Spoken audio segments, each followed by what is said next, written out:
Hello, investors. Thank you so much for joining me. My name is Michael from Deep Value Returns on Seeking Alpha. Today, I want to talk about OppFi.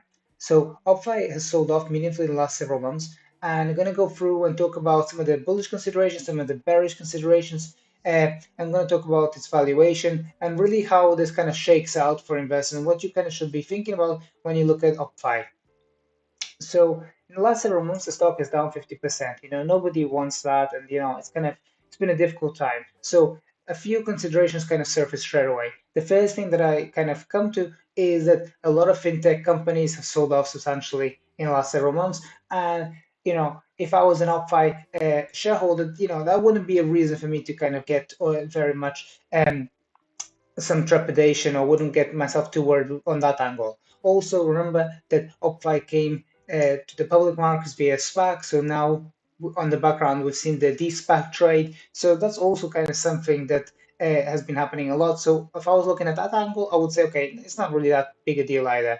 What I do find quite troubling is that its revenue growth rates are fizzling out at quite a rapid rate. So as you can see here, this is management's financial presentation that they put out, and they were guiding to be growing in 2021 at up to approximately 418 million in revenues. Now, you can see here they were from 2017 to 2023. They will be growing at approximately 45 to 50% CAGR starting 2020. So obviously in the past when they were smaller they were growing much faster, but then they're kind of slowing down slightly, but still very compelling growth rates. Now, here's the thing, right? So when they put out their guidance for the full year, together with their Q3 earnings call, they guided for approximately 360 million in revenues. Now, this is a substantial slowdown from the 418 million that they were previously guiding for. And during the earnings call, management said during the Q&A part that I think it's a difficulty in forecasting demand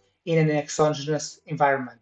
So what it actually means in plain English is, you know, life got in the way, and everyone has, the occasional bad quarter, but this has rapid implications on what 2022 growth rates are going to be like, and that's kind of up in the air, and people don't really know, does the business reignite its growth rates or does it kind of start to slow down?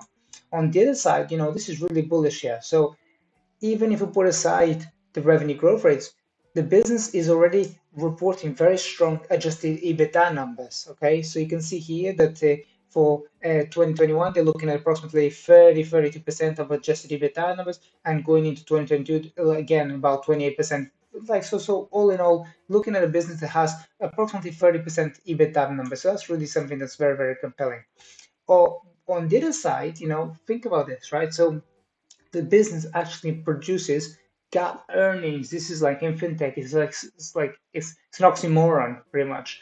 And that does, yes, include stock-based compensation and other whatever pesky costs as well. So it's a business that's clearly doing something right. Now, it's kind of complicated because when it comes to discussing its valuation, the business only has approximately 28 million of cash on its balance sheet, okay? And that's against more than 200 million worth of debt. So it's a business that's meaningfully leveraged.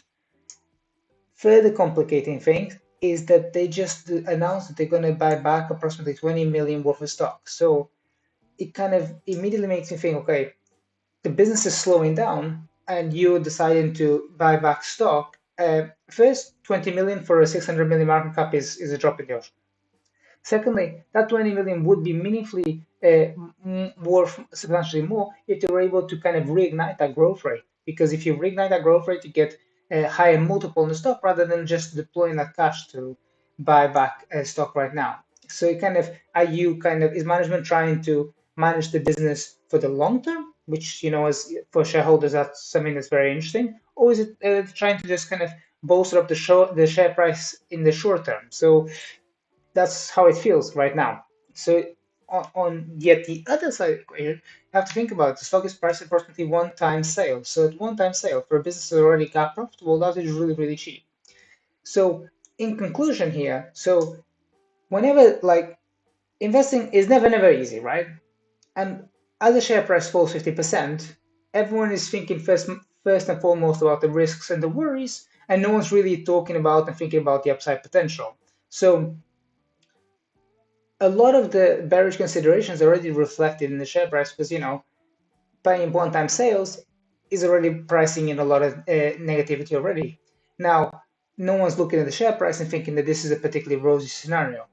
But I know from experience as well that just because something is priced at one-time sale doesn't mean that it can't compress even further. So I can see the two sides of the equation. So with that aside, I'm kind of like putting this investment and I'm passing on it. But if you want to find out what kind of names I'm buying right now, even in fintech, don't forget to check out marketplace. It's called Deep Value Returns. You can check out what other people said, check out the reviews, get familiar with that, and yeah, come in and drop in, and I'll highlight for you high quality, actionable investment insights. Thanks so much for listening. Bye.